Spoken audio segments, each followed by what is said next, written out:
चीन ने 1980 के बाद केवल 40 वर्षों में 80 करोड़ लोगों को अत्यधिक गरीबी से बाहर निकाला। सवाल यह है, क्या भारत भी ऐसा कर सकता है? आइए समझते हैं।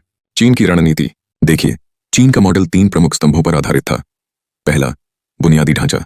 चीन ने ग्रामीण क्षेत्रों तक सड़कें, बिजली और इंटरनेट का व्यापक नेटवर्क तैयार किया। दूसरा, विनिर्माण, मैन्युफैक्चरिंग। वैश्विक कंपनियों को आकर्षित कर चीन ने फैक्ट्री आधारित नौकरियों की बाढ़ ला दी। तीसरा, कृषि सुधार। किसानों को जमीन पर अधिकार दिए गए और खेती को अधिक उत्पादक बनाया गया। भारत की संभावनाएं। भारत के पास भी यह अवसर है, लेकिन रास्ता अलग होगा। सबसे पहले भारत को ग्रामीण बुनियादी ढांचे में तेजी से निवेश करना होगा। प्रधानमंत्री ग्राम सड़क योजना और भारत नेट जैसे कार्यक्रमों को और गति देनी होगी। दूसरा, सूक्ष्म, लघु और मध्यम उद्यमों एमएसएमई को वास्तविक सहयोग देना होगा।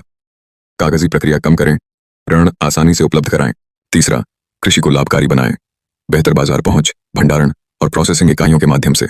और हाँ, कौशल विकास योजनाओं जैसे पीएमकेवीवाई को जमीनी स्तर पर लागू करना होगा। केवल प्रमाण पत्र नहीं, वास्तविक रोजगार भी मिलना चाहिए। चुनौतियां। चीन का मॉडल सत्तावादी था, वहां नीतियां लागू करने की शक्ति केंद्र में थी। भारत लोकतंत्र है, इसलिए यह यात्रा धीमी होगी, लेकिन सबको साथ लेकर चलेगी। पर यदि नीति निर्माता, युवा और नागरिक समाज मिलकर कार्य करें, तो भारत अगले 10 वर्षों में गरीबी को आधा कर सकता है। दोस्तों, गरीबी केवल आर्थिक मुद्दा नहीं है, यह एक व्यवस्थागत चुनौती है। यदि हम सही दिशा में ठोस कदम उठाएं, तो भारत भी एक वैश्विक उदाहरण बन सकता है। आपका धन्यवाद। जय हिंद।